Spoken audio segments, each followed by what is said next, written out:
नमस्कार दोस्तों, अगर आप हमारे चैनल में नए हैं तो चैनल को सब्सक्राइब जरूर कर दीजिएगा। जय श्री महाकाल। इन 6 लोगों पर कभी दया नहीं दिखानी चाहिए। आइए इस कहानी के माध्यम से हम समझने का कोशिश करते हैं। जैसे दुष्ट के साथ दुष्टा का ही व्यवहार करना चाहिए, क्योंकि नीम के जड़ में दूध डालने से उसमें मिठास नहीं आएगा। इस संसार में 2 तरह के दुष्ट होते हैं, एक होते हैं दुष्ट और एक होते हैं स्वभावगत दुष्ट। दुष्ट व्यक्ति को आप उपदेश देकर सुधार सकते हैं, लेकिन जो स्वभाव से दुष्ट है उन्हें आप कुछ भी कर लीजिए, वो नहीं सुधरने वाले हैं। एक बार एक शेर बहुत ही बड़े पिंजड़े में बंद था। भूख और प्यास से वह छटपटा रहा था। तभी वहां से एक मनुष्य गुजरा। मनुष्य को देखकर शेर कहने लगा, क्या भाई तुम मुझे इस पिंजड़े से आजाद कर सकते हो? मैं आपका जीवन भर आभारी रहूंगा। शेर की बात सुनकर वह मनुष्य बोला, क्या तुम मुझे मूर्ख समझ रहे हो? यदि मैंने तुझे आजाद कर दिया तो तुम मुझे ही खा जाओगे।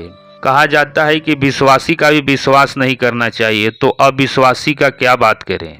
अक्सर वही लोग धोखा देते हैं जिस पर आप विश्वास करते हैं, और तुम मेरे स्वभाव से ही शत्रु हो। जिन्होंने दुष्ट शत्रुओं पर विश्वास करके उनका बात माना, उनका निश्चय ही विनाश हो गया। इसलिए मैं तुम्हें मुक्त नहीं करूंगा। उस मनुष्य की बात सुनकर शेर फिर विनती करते हुए बोला, हे भाई, मैं तुम्हारे साथ कोई धोखा नहीं करूंगा। अगर तुमने आज मुझे इस पिंजड़े से मुक्त कर दिया तो तुम मुझे आज से मेरे प्रिय मित्र बन जाओगे। कहा भी जाता है कि मित्रों वाला मनुष्य हर कठिन कार्य को सिद्ध कर लेता है। हर चीज से संपन्न होने के बाद भी मित्र जरूर बनाना चाहिए, क्योंकि भरा हुआ समुद्र भी चंद्रोदय की कामना करता है। तुम मुझे आजाद करके अपना मित्र बना लो। समय आने पर संकट में मैं तुम्हारे बहुत ही काम आऊंगा। वह मनुष्य बोला, हे भाई शेर, हमारे और तुम्हारे बीच में कैसी मित्रता, क्योंकि तू भूखा है और मैं तेरा भोजन हूँ।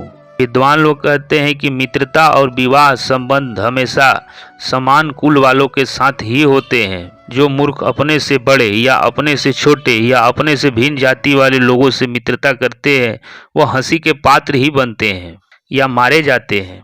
आप तो स्वभाव से ही मेरे शत्रु हो, और शत्रु से मित्रता तो कभी भी नहीं करनी चाहिए, क्योंकि कहते हैं कि अच्छे तरह से गर्म किया पानी भी आग को बुझा देता है। और एक बात और, मित्रता कभी बिना मतलब के तो होती नहीं है। उपकार करने से लोगों के साथ मित्रता होती है। किसी कारण से पशु और पक्षियों में भी मित्रता होती है। भय और लालच से मूर्खों की मित्रता होती है। जो लोग अपनी उन्नति और सुख का इच्छा रखते हो, विद्वानों के अनुसार ऐसे लोगों को बृहस्पति पर भी विश्वास नहीं करना चाहिए। शेर कहने लगा, जो मनुष्य चेहरा देखकर, जाति देखकर मित्रता करते हैं, उसकी भेद दृष्टि होती है, उन्हें पुण्य लाभ नहीं होता। जो शत्रुओं पर भी रहम करता है, वास्तव में देवता के समान वही होते हैं। देना और लेना, गुप्त बातें कहना और सुनना, खाना और खिलाना, ये प्रेम के 6 लक्षण होते हैं। शेर की मीठी मीठी बातें सुनकर उस मनुष्य के हृदय में दया आ गई। उसने शेर को बाहर निकालने के लिए पिंजड़े का फाटक खोल दिया, और शेर जैसे ही बाहर निकला उसका सारा भय निकल गया। शेर ने उस मनुष्य का बहुत ही धन्यवाद दिया, और जो मनुष्य जैसे ही कुछ आगे बढ़ा, शेर सोचने लगा, मैं 2 दिन से भूखा, अब इतनी जल्दी भोजन की व्यवस्था कहाँ से करूँगा? क्यों ना इस आदमी को ही खाकर मैं अपनी भूख मिटा लूँ। ये सोचकर शेर अपना वचन भूलकर उस व्यक्ति की ओर खाने के लिए उसे आगे बढ़ने लगा। हे मूर्ख मनुष्य, ठहरो, तुमने मुझे आजाद करके बहुत बड़ी भूल कर दी है। अब बताओ, मुझे भूख लगी है, मैं अब किसे खाकर अपना भूख शांत करूं? इसलिए मैंने तो सोच लिया है कि अब मैं तुम्हें ही खाकर अपने भूख मिटाऊंगा। शेर की ये बात सुनकर वह आदमी बहुत ही भयभीत हो गया और बोला शेर से कि ये शेर, मैंने तो तुझे पिंजड़े से निकाल कर तेरी जान बचाई है। तुमने मेरा मित्र होने का वचन दिया है, और तुमने इतनी जल्दी ही एहसान को भूल गए जो मुझे ही खाना चाहते हो। ये कहाँ का न्याय है? शेर कहने लगा, हे मनुष्य, क्या तुम नहीं जानते? ये 10 प्रकार के लोग धर्म को नहीं जानते। नंबर 1, नशे में मतवाला। नंबर 2, असावधान। नंबर 3, पागल।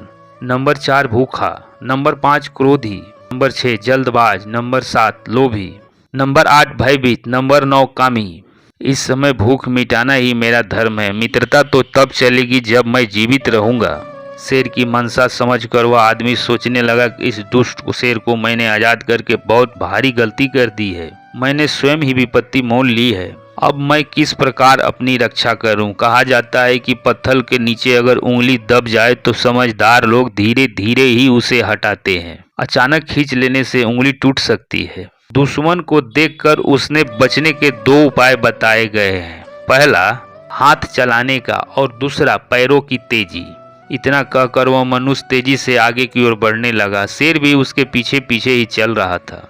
मनुष्य बोला, सिंहराज, पहले हम दोनों किसी तीसरे से फैसला कराते हैं, और अगर फैसला तुम्हारे पक्ष में आता है तो तुम मुझे खाकर अपनी भूख मिटा लेना, और यदि फैसला तुम्हारे पक्ष में नहीं आता है तो मुझे जाने देना। शेर तैयार हो गया। कुछ दूर आगे जाने के बाद उन्हें एक बैलों का झुंड मिला। उन्होंने सोचा कि बैल से ही फैसला करवाते हैं। उस आदमी ने बोला, हे बैल, ये शेर पिंजरे में बंद था, मैंने दया वक्त इसे मुक्त कर दिया। अब ये शेर मुझे खाना चाहता है, तुम बताओ मुझे इसे खाना चाहिए या नहीं? बैलों ने सोचा, वैसे तो शेर आदमी के साथ धुरता कर रहा है, पर इस मनुष्य को भी बचाना कहाँ तक उचित है। ये वही मनुष्य है जो हम बैलों को अपना मतलब देखकर ही चारा पानी देता है। जब तक हम इसके काम आते हैं हमें ये खिलाते पिलाते रहता है, और जब हम बूढ़े हो जाते हैं तो हमें हिंसक आदमियों के हाथों बेच देता है, या फिर हमें जंगली जानवरों का शिकार बनने के लिए जंगल में छोड़ देता है। ऐसे मतलबी लोगों को तो शेर का भोजन बन ही जाना चाहिए। ये सोचकर बैलों ने शेर के पक्ष में फैसला दे दिया और कहा कि आप इसे खाकर अपनी भूख मिटा सकते हैं। इस निर्णय को सुनकर उस मतलबी इंसान को बड़ा पछतावा हुआ कि आज इन बैलों ने भी इसकी जान नहीं बचाई। तब उस मनुष्य ने कहा कि देखो, एक व्यक्ति का दिया हुआ फैसला गलत भी हो सकता है, आगे चलो हम किसी और से फैसला कराएंगे। यदि इस बार भी निर्णय तुम्हारे ही पक्ष में आता है तो इस बार तुम मुझे जरूर खा लेना।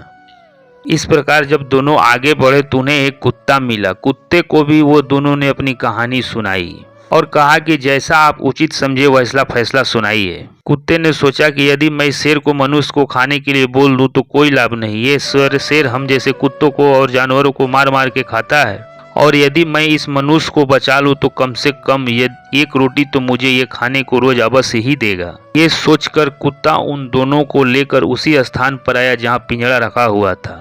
पिंजड़े को देखकर कुत्ता बोला शेर को कि आप इतने छोटे पिंजड़े में कैसे बंद गए? आपके लिए तो ये पिंजड़ा बहुत ही छोटा है।